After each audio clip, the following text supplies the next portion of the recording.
We're really fortunate and actually proud this morning to have Rob Reddeg here from Southern California Terminal Radar Approach Control. Rob is a certified professional controller who has about 15 years of experience. He started with, I suppose, about 7 or 8 years in the Navy as a controller, both on the John Stennis, an aircraft carrier, and at North Island Naval Air Station.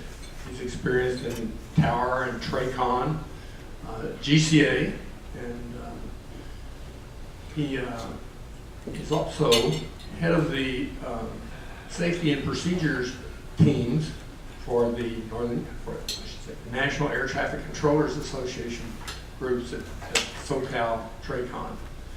Part of their interest in their brief is to improve safety, particularly the interaction between pilots and controllers.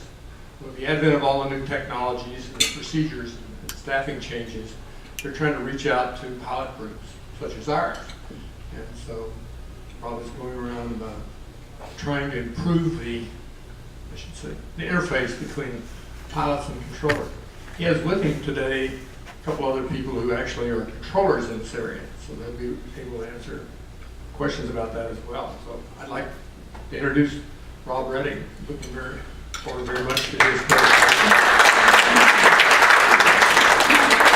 Good morning. Can everybody hear me? Yes, sir. All right, good morning. First of all, thank you to Kelly for setting this up and Pat for that introduction. It's an honor to be here. Again, my name is Rob Reddeg. I've been at SOCAL TRACON here for about 7 to 8 years. Don't plan on leaving, born and raised down there in San Diego. I have a little girl down there, so I'm looking forward to getting her involved in air traffic control and hopefully flying at some point in her life. As Pat said, I have John Wennis here. He's the operation manager of the Empire area at SOCAL TRACON, so he's in charge of the 40 or so controllers there. And then we have Pam Logan. She's also a certified controller there from the Empire area that they'll be able to help answer you specific questions to this piece of airspace. So we'll get started here.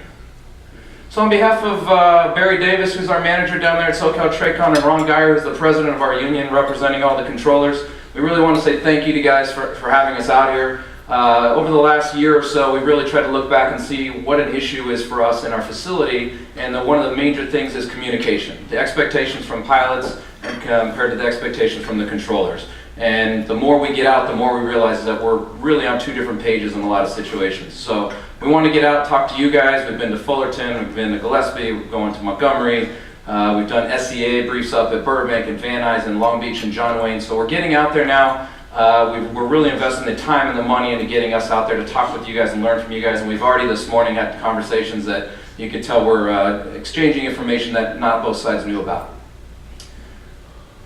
So here's our lovely facility. A lot of people don't know that we're all the way down in San Diego. So we're talking to you guys from San Diego down there, right next to Miramar Airport, if you're familiar with the air base down there. We're actually off of the base, but we're right there located next to them. I think we got a pointer here. So the building here, that's where we're actually doing the air traffic control from. Lovely concrete, no windows, dark room. It's what it is. So some people call us vampires. A lot of people like to go home from work and shut all their curtains just because we're so used to being in the dark all day. And then this wing here, this is all of our admin wing, training, everything you have going on. And then this is all of our equipment that we keep running. I was told that we can take anywhere from an 8 to a 9 earthquake right centered on that facility and we wouldn't have any issues. Probably some issues, but not any significant. We should keep on running. We are self-sufficient. We've only evacuated once in the 2003 fires in San Diego. The fires burned right up to this gate here, so they did evacuate at that point. A lot of people ask, what would we do? At that point, we turned the airspace over to LA Center. They would take it over at that point. Obviously, things are going to really slow down. Even when San Diego lost power for, it was almost a 24-hour period when the whole city went dark, we were up and running and provided services to all of you guys. So here's our radar room. This is actually a picture of our training room, but it looks identical to what the control room looks like. We have 3 aisles like this. We hold about 270 controllers in our building. It is dark like that. It's gotten a little bit lighter. We have some new screens, some new technology in the building, which for us is new, but for the world it's still about 30 years behind what the rest of the world is using. So we're excited about that. So it's a little bit lighter now, but each scope in there that you can see, each one of there's one there. That's a different frequency. So when we talk about frequency, we're talking about a different person sitting at a different scope for us. Here's our lovely current consoles that we have. So when you guys call us and you're asking for VFR flight following, that's going to be the biggest point that I'm going to try to push to you guys here today. How many people fly around without talking to air traffic control? Be honest. I know there's a lot of you.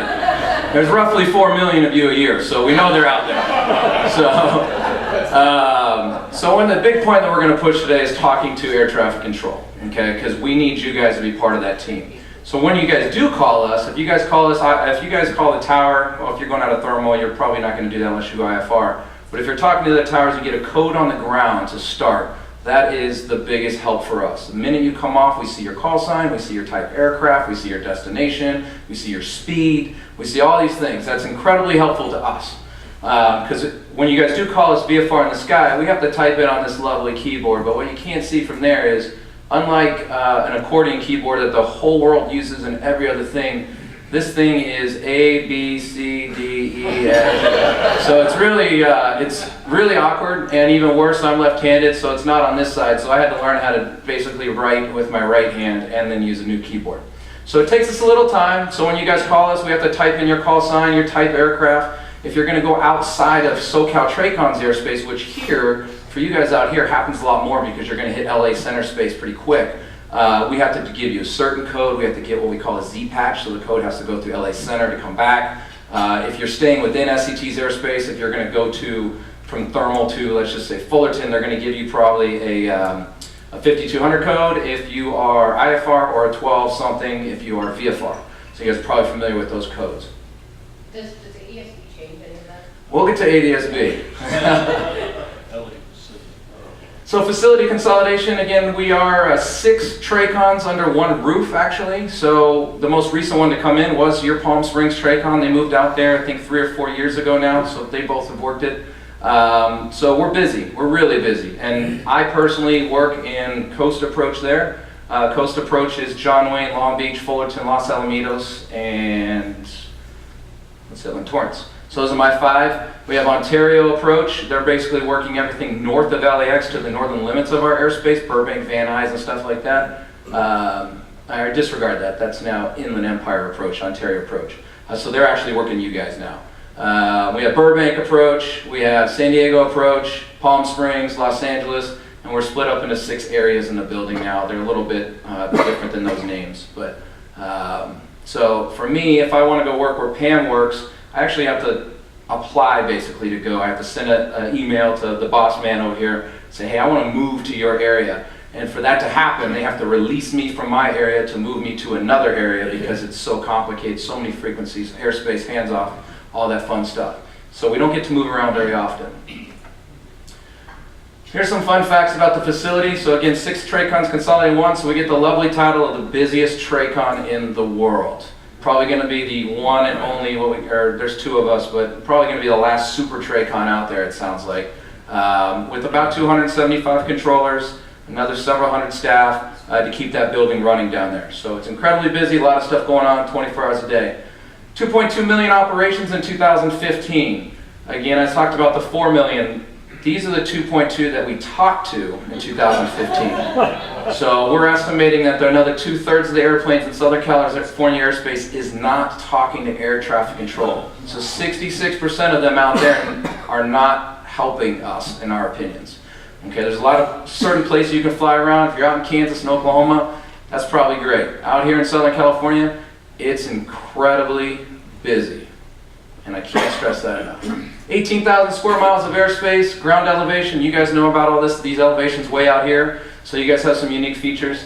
Airspace spans altitudes from surface to 17,000 feet, depending on where you're at. All that's going to change when we go through what we call Metroplex. You guys might have heard of that, airspace redesign coming hopefully at the end of the year and into next year. 46 public airports, 16 FAA controlled towers, 6 contract towers, 6 military towers, 2 Class Bs, 4 Class Cs, 1 TERSA, military restricted airspace, ATIS and warning areas, and international border. So we're very, very busy in our building. we'll go to the next one. So here's the outline of our airspace here. You can see down here there's Mexico, so the black line, and then we added all Palm Springs radar there. All the way to the north, there's Burbank Class C, LAX, San Diego. There's the restricted areas at Camp Pendleton, March, Ontario, and John Wayne. The other Class C that has been talked about and has been fought against by a lot of people is the Long Beach Class Charlie. Currently that is not happening, but I have a strong feeling it's going to happen. It's going to come up again. Southwest, Delta, and JetBlue just increased flights into Long Beach starting this summer. So there's going to be more air carriers going in there, and when we talk about some of the conflicts that we have in that airspace, I think you'll understand why we need the protected airspace out there from the air traffic control side. So this is a fun slide that we made. These are the IFR traffic flows in and out of Southern California's airspace. Incredibly complicated, right? But who has the whole picture about that? We do.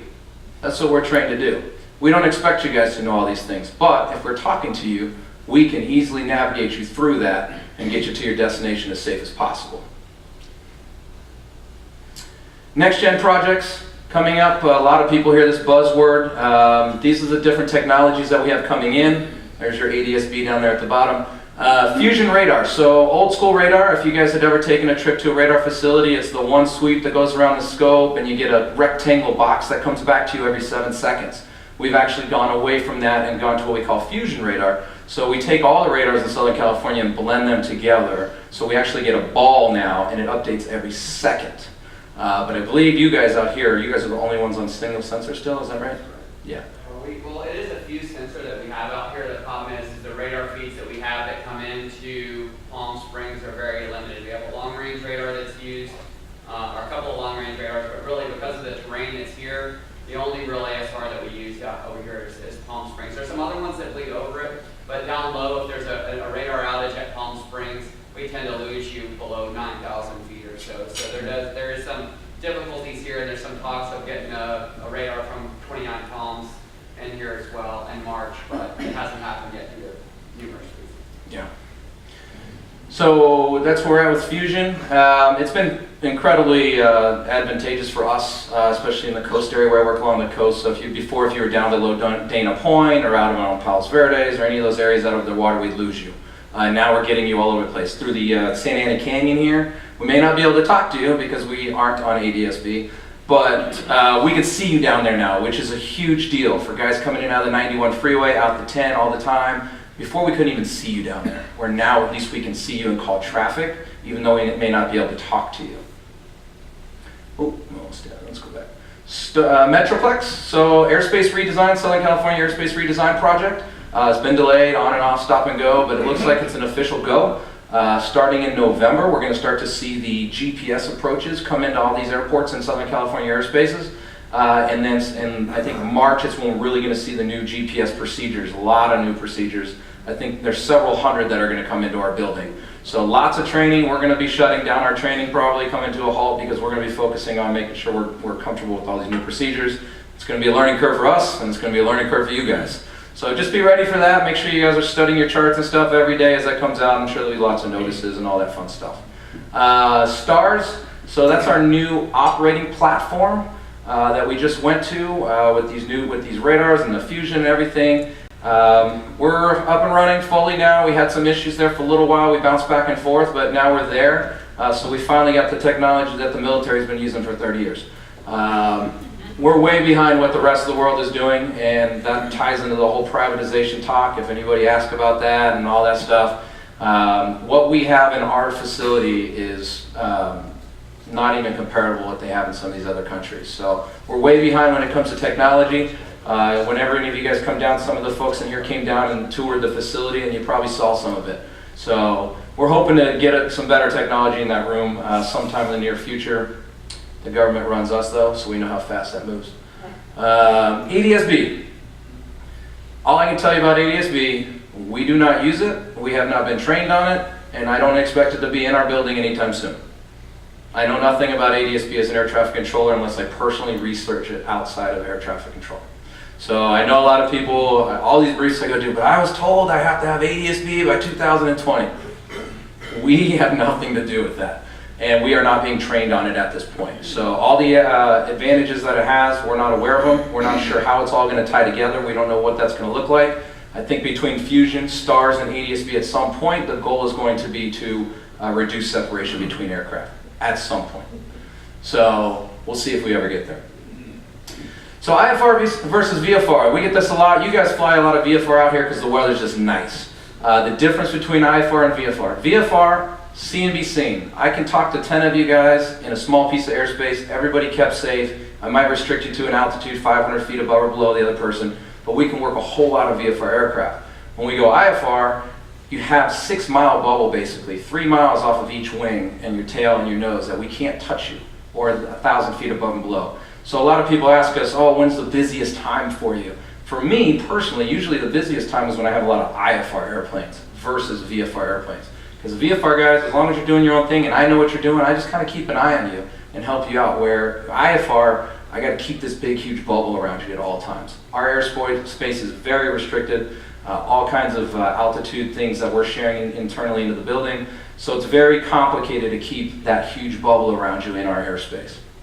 Just to give you an idea of how complicated our airspace is, if you took a helicopter up from Seal Beach VOR, surface to 2,500 feet, you're going to talk to the tower. 2,500 to 3,000, you're going to talk to beach control, 2535. From 4 to 6, you're going to talk to 27.2. From 7 to 8,000, you're going to talk to 28.1. From 9 to 13, 3435. And above that, you're going to go to 3285 with the center. That's in one spot in one piece of airspace.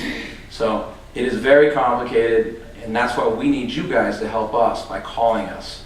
Okay, if you're somebody out there who loves to check out the Class Bravo Charlie's maps, 5,400 at John Wayne's the top of it, you skirt it at 5,500, you're not helping us out. Okay? You're not helping us out. Anybody know where the Class Bravo at Los Angeles and the Class Bravo at Lindbergh came from? Accidents. Our goal is not to create any more restricted airspace in this area. Okay? And the only way we can do that is by talking to you guys to the maximum extent possible. It's really what we need, really helps us out. We have a P-51 pilot out of Chino. Is he here? Please no. Refuses to talk to us. Refuses. Absolutely refuses to talk to ATC. 220 knots off of Chino, climbs right through the KO arrival every day, and we have to watch. And we're taking airliners and we're shoving them across the sky as fast as possible. He says, I can see you on my scope. Well, I can't talk to you and I can't see you. I see you, but I don't know what you're doing, so I'm moving an airliner, if not multiple airliners, and a lot of times they're kind of violent turns. And it's in the top of a mountain. So examples of that are every single day. Underneath the Class Bravo going out to Catalina, you guys like to fly out to Catalina maybe, 6,500 feet, the right direction of flight, right? It's all good, VFR. Well, we run heavies in there, we run super heavies in there at 7,000 feet. If I see you there and I'm not talking to you, I have to take that airplane either around you or I have to keep them 1,000 feet above. It's not what we like to do. Where if I was talking to you, I'd probably just restrict you at 6,000 feet. You're on your own navigation and have a lovely day. We'll get you away from the heavy aircraft, get you there safely, and we're all good. Do you have a special protocol when Air Force One is coming into the district? Protocol? I mean, for us, to be honest with you, when the president comes to town, it makes our life usually pretty easy. So, you know, he came into Long Beach one day and he has this 30-mile bubble, so that was 30 miles of my airspace. So I sat around all day and it was great. So, I mean, we have for you guys, obviously, it shuts you guys down and there's new procedures, you got to get codes and all that stuff. But for us, it's very controlled. So we like that. We don't like unpredictability. So we don't like change, we don't like unpredictable things. So anything that we can control, we like to do that. Any questions about IFR and VFR, the difference? Flying into from here to Santa Monica. Santa Monica is showing a low ceiling, VFR all the way. Would you rather us grab a pop-up by Paradise or go IFR all the way? Yeah, there's so many things in there. You know what, if you're going IFR into Santa Monica from the very beginning, that does help us out because Santa Monica has to be sequenced with Los Angeles, depending on if the tower's open or closed, and there's a lot of restrictions there. So the more of a heads up we know that you're coming to Santa Monica, the more we can plan that if there's going to be any special circumstances there. So I'd almost say recommend Santa Monica to go in there IFR if doesn't bother you at all. Or just take VFR from the very beginning, get a code VFR so we still know you're going in there. And that, Firewalling and then switch to the approach. yeah, and I would make the controllers aware if you know the weather's not good at Santa Monica, because if you talk to them at the thermal, they're not really aware of what's going on at Santa Monica. They're way out here east. So they might not have the weather. So hey, even if you tell them, hey, I see the weather's not great at Santa Monica, I'm gonna go VFR for now, I might need IFR later, that just gives them the whole picture, it paints it for us so we can plan accordingly. Because we'll coordinate behind the scenes if there's gonna be issues. Any other about VFR and IFR? All right. So, pilot checklist. Nobody's gonna be able to answer all these yes, but we're gonna talk about all of them. Is your transponder working the entire flight? As a pilot, do you know if your transponder is working the entire flight? You do. How can you guarantee it? Got a little blinking light on it. Who can guarantee it? You. Air traffic control. We're the only ones that can guarantee you that your transponder is working and we are receiving it accordingly and we know that it's accurate. When I check in for flight following and I give them my altitude, if they don't come back and say you're all messed up, doesn't that mean it's working? Right.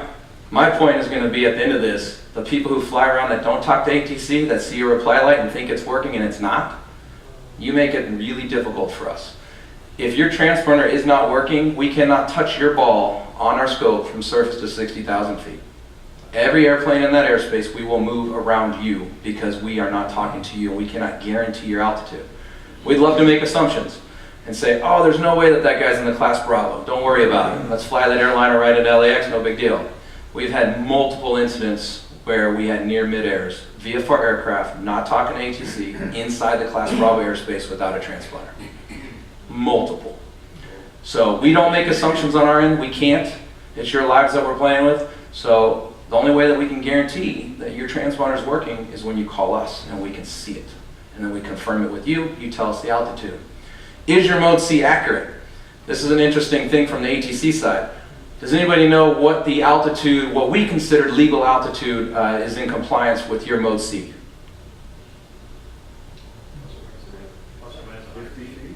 50, 100, 3? 3 is the closest. 299 feet or less. So if we see 300 feet off, we consider you not accurate. And we'll have you reset, do altimeter, and those fun things. But what's interesting about this, even if I am talking to you and you tell me what your altitude is in the cockpit and I show you 200 feet off, we only need 500 feet, even in a lot of restricted airspace between two aircraft. So if you're 299 feet off and they're 299 feet off, you can actually be on different sides of each other. And we actually wouldn't know. But that's where when we talk to you, we want you to tell us exactly what you're seeing in your cockpit. That is what we definitely need. Because every time you're off 100 or 200 feet, we'll tell you, hey, we're good with your altitude, advise of any altitude changes, but we're showing you 200 feet off by your mode C. Can you get that checked out? And every single time the pilots go home and get it checked out, it usually works great. So we want to talk to you because we want to confirm that altitude. We want to know exactly what altitude you're at.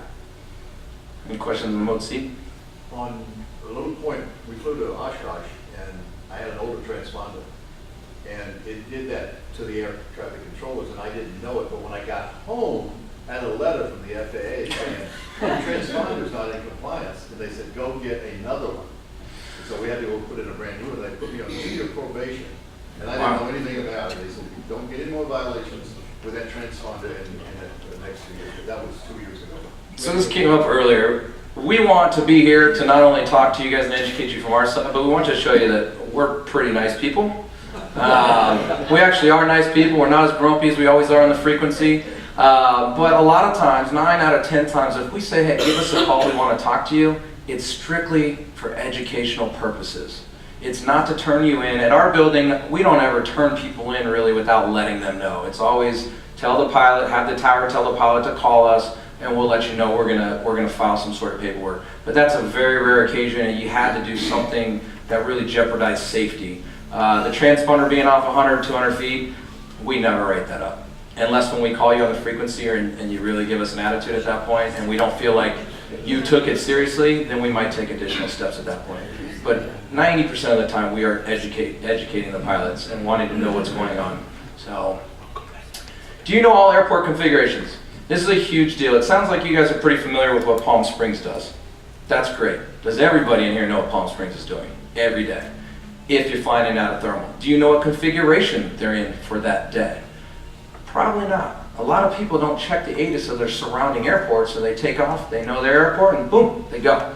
Flight schools, they teach their airport, boom, they're out there. They're not looking into what else is going on around them. Things are changing every single minute within this airspace. There's only one group of people that know what's going on with all those changes. That's us. We want to help you navigate this airspace as safe as possible. Help us help you. At the end of the day, we're going home, and our goal is to get you to do the same thing every single time. Are you familiar with all the airspaces you'll encounter during your entire flight? Again, this goes right with the other one before that. Class Bravo, Class Charlie, Class Deltas, Class Echo airspace. We got everything out here. We have parachute operators everywhere. We're going right after this to Lake Elsinore to brief the parachute operators. We have anything and everything you could think of going on in the country stuffed into one little corner of the country. So we want your guys' help to make sure that we can continue to keep it the safest airspace in the country. And by that, talk to us. We're pretty nice people. And by the way, you pay our salaries. Just be honest. You guys pay us to provide you a service. Take advantage of it. That's what we're here for. And you pay us pretty good. But I've yet to be in a position at my work where I've had to tell people, I cannot work you because I am too busy. And if that happens, and something happens to me, or happens to you at that point, they're going to call the boss. And they're going to say, hey, how come you didn't provide me services? And if he comes over and says, dude, I listened to your tapes, what were you doing? He's going to have a talking with me. We have an obligation to provide you guys a service, and we have an obligation to provide you guys a great service. Let us do that. With that being said, if we mess up, not just in this situation of not giving you service, but if there's something you feel we didn't do right, don't hesitate to call and talk to our boss. Don't hesitate. We're accountable too. So don't hesitate to do that. Every time that happens, we sit down, we talk, and we learn from it. If nothing else, the boss may pull us aside. Let's talk about this in the back. What can we do better here to provide a better service for these pilots? You guys are our bread and butter. And then air traffic flows in and out. So again, nobody can answer yes to all these questions. That's why it's set up that way. We want to talk to you guys. So this slide's not going to work because it's a video, but we put this in here. It's called the Archie League Awards. Every year, I've yet to see anybody. I challenge somebody in this room to join us. Every March in Las Vegas, our union and the FAA puts on Communicating for Safety. 3-day safety conference out there. Everything you can think of that has to do with safety. Weather, technology, leadership forums, privatization, ADSB, next-gen technologies, anything you can think of. A forum, breakout rooms, everything. Pilots can come. Anybody can come anytime. And I would love to see some of you guys join us. It's a fantastic conference. We ended at the end of the whole conference with what we call the Archie League Awards. Archie League is the first air traffic controller. We do a horrible job in this career field of saying good job to each other. We just look at each other and say, ah, you did your job today, go home. When really we're doing a lot of life-saving things on a regular basis. So this conference, formal banquet, we get together and we award what we call the best saves around the country. 10 saves of pilots basically having their lives saved by being assisted by air traffic controllers. Very emotional conference. A lot of times we bring the pilots out there to give the awards, and the last one had the pilot there, and he showed a picture of his plane that was all burnt up and on the runway, but the controllers got him in safe. Him, his son, his dog, and his friend got out in time. I usually play this video and ask for what the common theme is through every single one of the videos. And what it is every single one of them was talking to air traffic control. At some point, every single one of you is going to encounter emergency in the air. Do you want to go looking for that frequency for help, or do you want to be on that frequency for help? An example of some help that was provided, if you guys knew that King Air that took off out of Florida and the pilot died on takeoff, autopilot straight into the sky, the way he got talked down, that other guy when he keyed up, was via a controller there, talking to a controller up in Pennsylvania, I think it was, who then was on a phone, who knew a King Air pilot, who was cell phone communicating to them how to talk that guy down. His whole family was in that plane. So, and that's how they got down safe. But only because the guy keyed up and talked to air traffic control. Okay? So, we made this quick because I thought we only had an hour, because it's just an hour. So I want to make sure there's plenty of time for questions. Again, I have the two people here who are resident experts of your airspace here, and then I work all the, I also have all the common things that we do in SCT. But I want to open this up to you guys for questions now, and let me know. Question, English is the international language of aviation. Concerned about foreign carriers coming in, thinking about the San Francisco accident. Mm-hmm. How do you handle a foreign carrier coming in on a clear day? Do you give them a full-on IFR approach or clear for VFR and rock and roll? What do you want to do with it? How does that handle? I mean, air carriers, we keep my IFR all the time, no matter who they are. We definitely have some challenges with talking to these different air carriers, and for me in Long Beach area, the flight schools. And there's a lot of times, I mean, there's been multiple times where I've had to say, do you have an instructor on board? I cannot wait any longer. And we've done that. So we just try to maneuver through it, navigate through it as best as possible. To be honest with you, they're not that big of an issue. It's not the foreign aircraft carriers, or I'm sorry, the air carriers or any of that that's our issue. It's the VFR pilots that we are not talking to. I cannot control what I don't know. Those are our number one issue right now. So, what's the best way to contact you? Would it be by phone, to call the TRACON directly, or flight service? For a flight plan? To pick up a code, you want to, since you guys are non-controlled out here, they just get airborne and call you guys, correct? Yeah. Yeah, so that's the best way here. If you were at a control tower, like if you're at Palm Springs, you ask for a code on the ground and say, hey, I want VFR flight following from Palm Springs to Orange County. They'll give you a code. As soon as you come up, we already know you're coming off, and we're ready for you. We have all the information in front of us. How about when we do flight training? Would you want to be in touch with us? Or? Yes, especially. Are there specific areas that are... There's definitely practice areas, and I don't want to talk to you in the practice area. We just discovered through a parachute brief the other day that the practice area frequency at Long Beach is the same frequency as the parachute operators are using over Brown Field. So the parachute operators are turning off the frequency because they cannot hear anybody or what they're doing because there's too much congestion on the frequency. So the Long Beach practice area, I would tell you I want you to talk to me every single time. Out here, these guys might have a different opinion, but the Long Beach practice area, if any of you guys anybody get out there and fly around the Queen Mary and stuff like that, take flights out there? No? Yeah? It's beautiful out there if you haven't done it. They're flying around, there's so many airplanes going through that piece of airspace. Just to give you an idea between Torrance and Long Beach and why we're personally, as controllers, backing the Class Charlie situation there. If you were going to transition through the Class Bravo there, you have the mini route at 2,500 feet. You have all IFR departures coming off of Long Beach climbing to 3,000 feet. 3,500 is special flight rules coming southbound. 4,000 is all IFR traffic up to Santa Monica 125 radio. 4,500 feet is special flight rules to the north. 5,000 feet is aircraft coming down at jets sometimes, going into Hawthorne and dumping out over LAX. 5,500 feet is the coastal route southbound. 6,000 feet is all jets, Burbank, Van Nuys jets that we're running from San Diego area all the way up to Burbank and Van Nuys, 6,000 feet. 6,500 feet is the coastal route northbound. 7,000 feet is all the IFR heavy jets coming down over the north over Santa Monica that are going to go into LAX. 7,500 feet is the Hollywood Park route southbound. 8,000 feet Santa Monica arrivals, jets. 8,500 feet is the Hollywood Park to the north.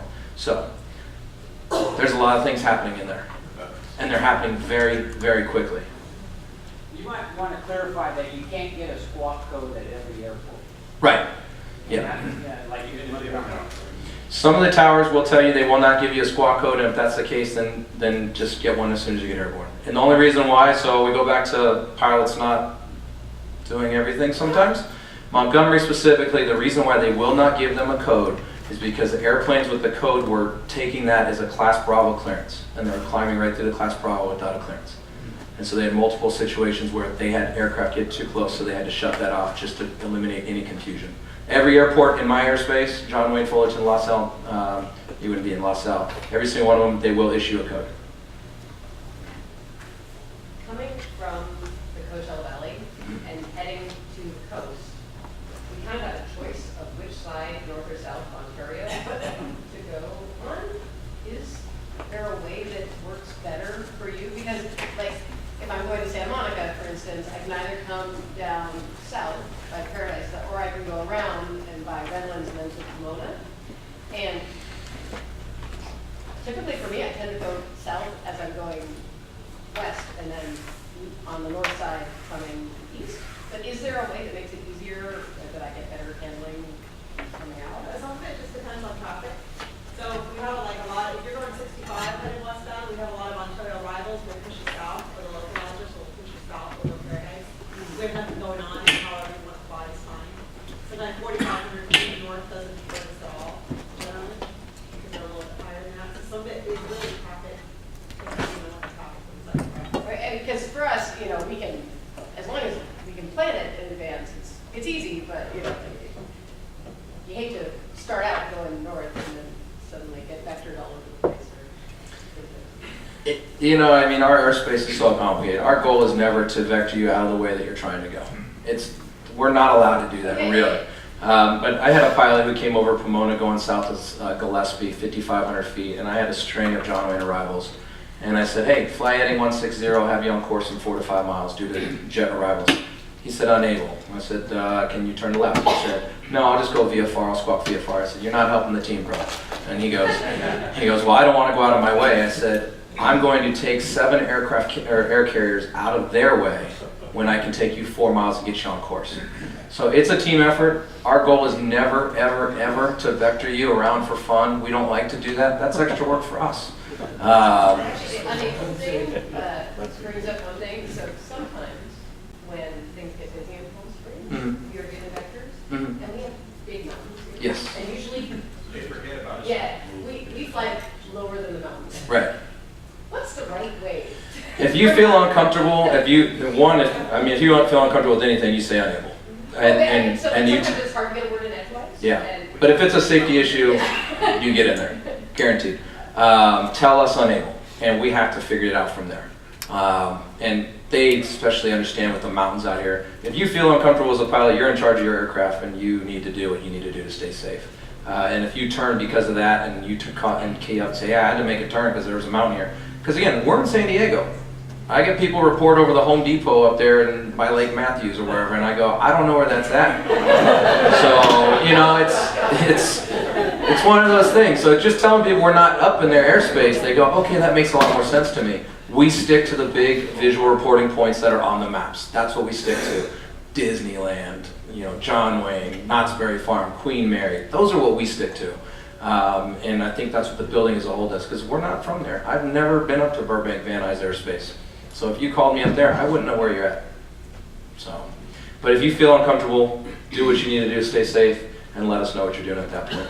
If you can't get a word in edgewise, resume on course and then tell us. I mean, Yeah. you know, because we expect VFR to do what they have to do.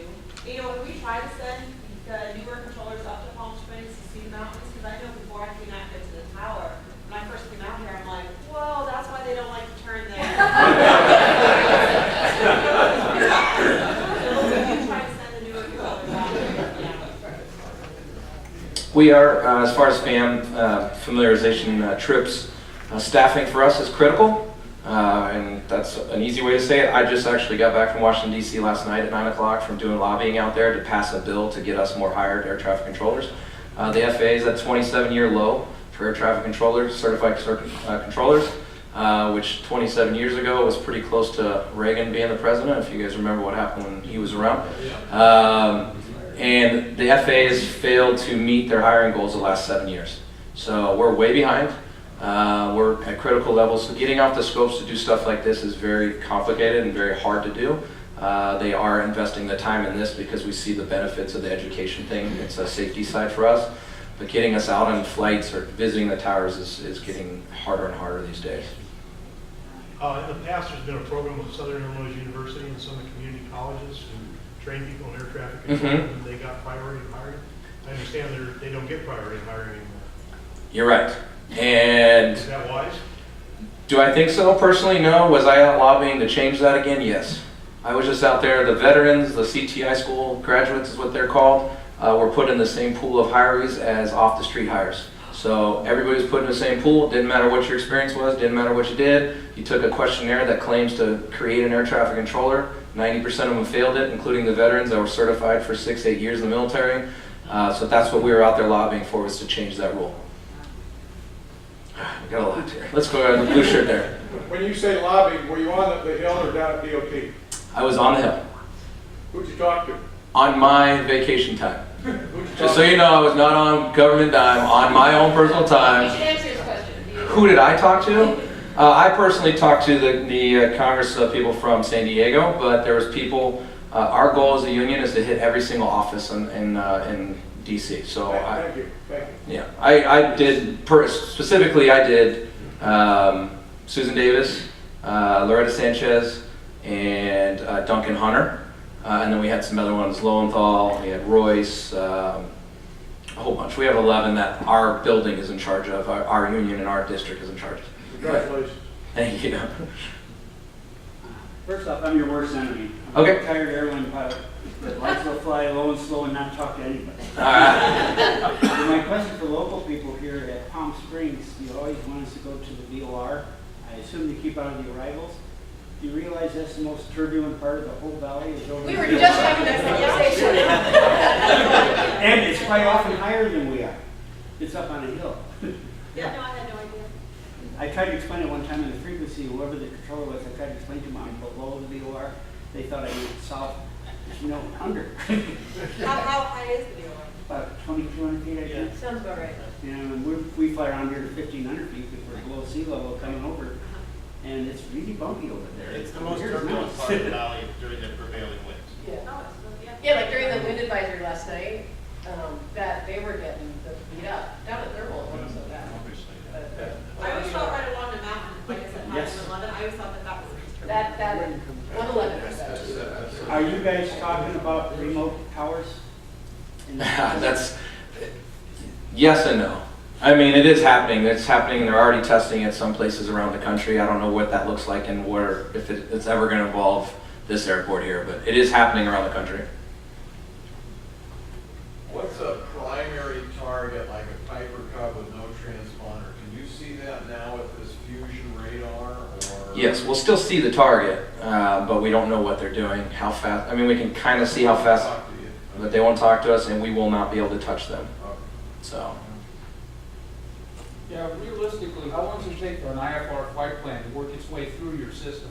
You know, the real world. I mean, I know they say file 6 hours in advance or something, just to make sure you don't get nailed, but if I file an IFR flight plan, realistically, when can I expect to be able to call you guys and know that you have it? I don't know. Half hour prior to having a beacon code. You can get it in half an hour? Well, so what'll happen is if you file a flight plan, and let's say you file it for 4 hours from now, and for whatever reason it changes, and you want to go 2 hours from now, and what your flight plan is in the system, but in order for us to actually get a beacon code for you, we need to update your time, your proposed departure time, to within a half hour for the NAS to basically generate a beacon code for you. So your flight plan is there, but a beacon code may not be generated until within a half hour. Yeah. The only reason I ask it hasn't happened here, but I mean, I've been in Riverside where I filed an hour later, I called Tower and they say not on file. And well, maybe it didn't go in for some reason, something like that, because we just get them in the system. And if you call me, let's just say you're flying out of Fullerton and the airport's not open yet, you call me for your flight plan, I'll look you up and see if it's in there. And if there's nothing in there, depending on where you're going, I can actually put a flight plan in based on my workload. You know, some of these tech routes, we talked about tech routes earlier, we have those memorized through our airspace pretty quick. So if you were airborne in VFR going into Santa Monica, I think the gentleman was talking about, you know, we know that route right off the top of our head. So we can change your code and clear you through. We don't actually ever put you into the system. It goes through the keyboard. But I think you're asking if you went right now on a computer and you filed a flight plan, how soon could you jump in your airplane and be gone? I think it's almost instantaneous as far as I know. It all comes down to what your proposed time was. I think will depend on how fast it shows up for us. You know, you have a tech route to get out of here, but I don't think there's one to come back. That's right, there's no tech routes coming back. To thermal? Yeah, I mean, how do you talk to somebody about saying, hey, what's the deal with that? Because there's one in Palm Springs, right? I don't think so. There's none to anyone? You can get out of here, but, Yeah, for some reason, it's only one way. Yeah, there's no inbound tech route when you're here. Interesting. so talk to your boss. But you should talk to Pam's the one who's on our Yeah, but all three of us here are part of the local safety council. So we take issues like this and we look at them and try to address them if we can. Making changes right now is very, very complicated unless we can do it in-house. But something like that, the facility airport directory, can be complicated to do right now. But anything we can do in-house to help, we usually try to accomplish as fast as possible. I think the reason is up until about a year and a half or 2 years ago, anything going to Palm Springs at 11,000 feet would go to center. And we've recently changed that and taken airspace, so now we go up to 13, so it no longer goes to center. So now we could do a tech route, but it probably, no one's really thought about doing it. Yeah. I never really thought about that there's no tech routes, but that was the original reason why it wasn't, because you guys went to center. Yeah, because the tech route out of here is at 10,000, unless you're a jet, and, but there's none back in. Right. And that was, and that is 11 used to be 11,000. center, but now it's us. Okay. But, I just wanted to point out that the controllers have helped me much more frequently than they tried to kill me. Appreciate that. I appreciate everything that you do. Thank you. Thank you.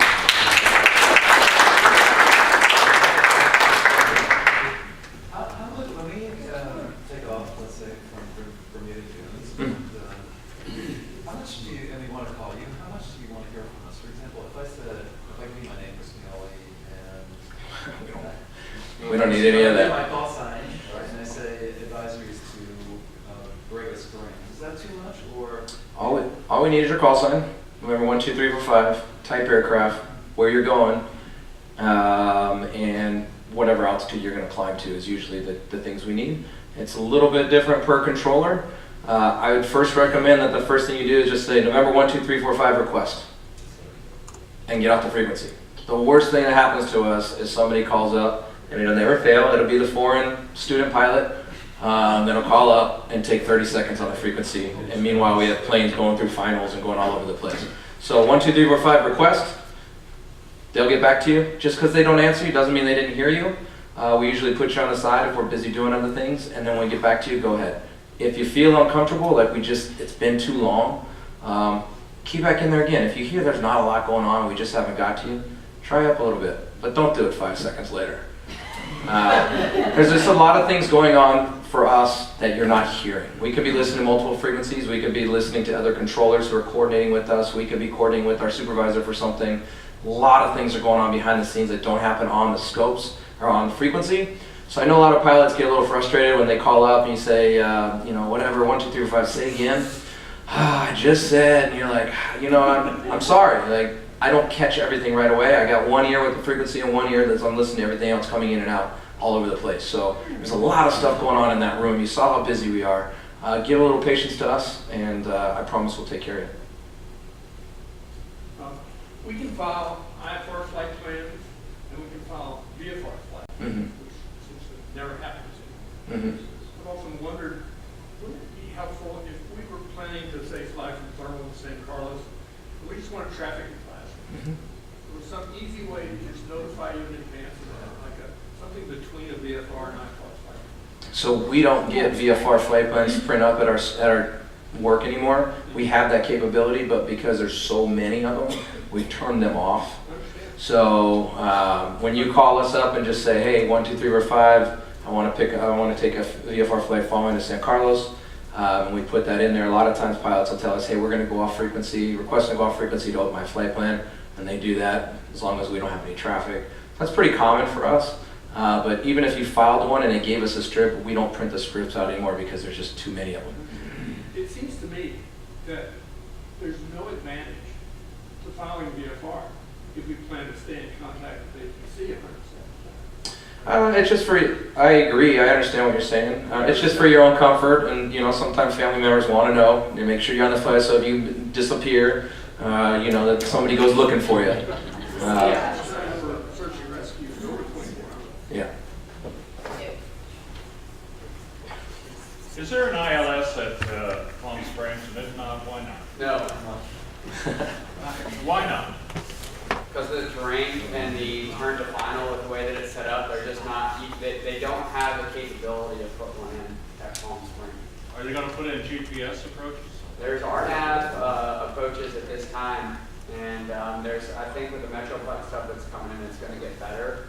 But there are the RMP approaches that come in at Palm Springs. There's beautiful RFP approaches. No one can fly them. And nobody can fly them. Why? You have to be authorized. Oh, well, there's a civil arm. There's a civil RMP approach. But you There's, still have to be authorized. But there's some, the aircraft have to be authorized one, but I think that should be, don't quote me on this, but with the Metroplex that he's talking about coming in, what they're gonna do is they're gonna take a lot of RMP approaches and basically overlay them for what the VOR approach is now that comes into Palm Springs, but the minimums are gonna be much better whenever you're coming in for instrument conditions, whenever the weather does go down over here. So that should be some of the things that change on the improved side of things, as opposed to just having to shoot the VOR with the minimums being as high as they are. So I know that it's, you know, the airlines get, you know, they have their procedures and only specific crew requirements to be able to fly them, but I'd be willing to think that those things are definitely in the works to change for the better for you guys, the general aviation. We have the equipment in the airplane to fly the RFP approach, but we can't, it's not an option for us because you have to be pre-authorized to use it. However, at Palm Springs, RFP approaches are by far the best option, especially if you're coming from the west. I would say talk with your FSDO people about stuff like that, because we really are, that's way above our pay grade, getting you guys authorized and stuff like that. That's just, I mean, there's some things that we can work on. We can put in recommendations for the tech routes and stuff like that, if we look at that and decide that's a good idea. But a lot of stuff like that, that's a little bit higher than us. And I would definitely talk with your FSDO people, because they can probably get a little more traction than we could just as air traffic controllers of where we're at. Do you know what it takes to get to talk to this girl? Yeah, that's. So talk to FSDO. I don't know. I don't know. I don't. Security. Yeah. In their office. You should have a FSDO outreach. We were just up in Palmdale on Thursday last week at what they call the Safe Skies Forum, and they brought in the users of all the airspace, and we had the FSDO guy there, so he gave us some briefs on a couple of things, but it was nothing too crazy, but he was real nice and friendly and available there. No, there's a lot of them, so I don't know how complicated the local one is to get to, but I would even say if it's that complicated, reach out to one of the other ones, because they're everywhere. This guy's been waiting a long time. Oh, where? Go. I'm going to keep it theoretical. I'm flying out of Bermuda Dunes, Okay. Ontario, and they're going to give me flight call. I want flight call and going to be a car. Now, when I get to the pass, they're going to hand me off to SOCAL the next flight day. Do I have to call in again, or are Yes. they waiting for me to call in again? No, you need to check in with your altitude.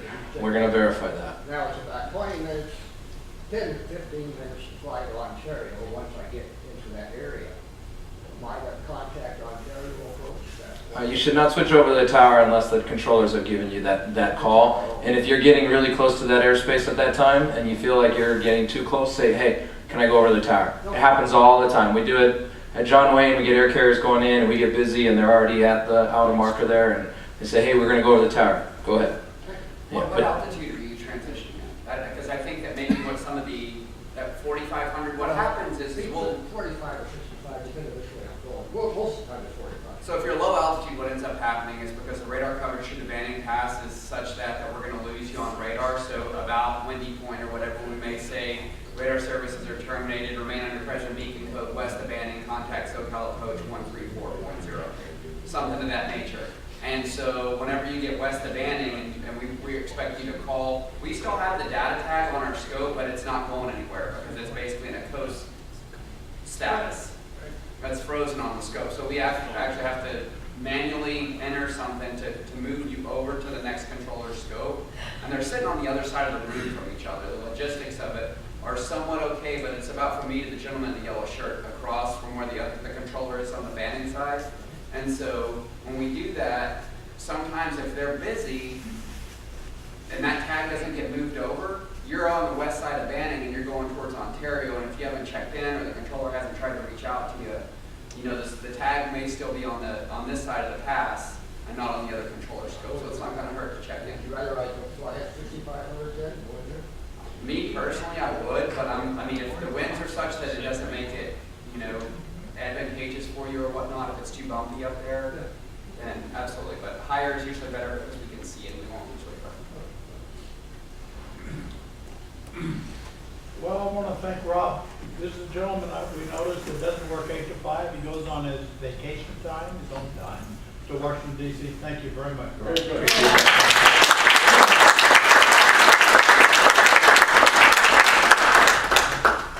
Oh, they're cutting me off, getting the hook.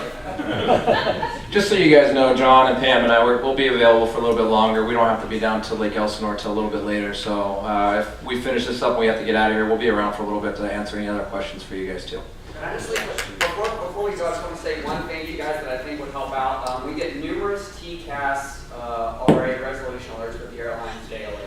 And whenever you guys are flying along at an altitude of 55 or 65 or 75, if you're going to change your altitude, just give us a heads up, because a lot of times if you tell us you're cruising at 75 and for whatever the reason you're going to change your altitude and you don't give us a heads up in advance, if we're busy and we don't catch it, we're going to be using that altitude to separate you from somebody else. And a lot of times, Pam and I have reviewed data where if it's 400 feet, those TCAS are going to go off and there's going to be a huge to-do because of it. So we just ask politely, if you guys would give us a heads up prior to changing an altitude, it would make a world of difference for us to be able to do our jobs. Not only to talk to us, just give us a little bit of an advance as opposed to just automatically switching out. Thank you very much. Very interesting, very beneficial.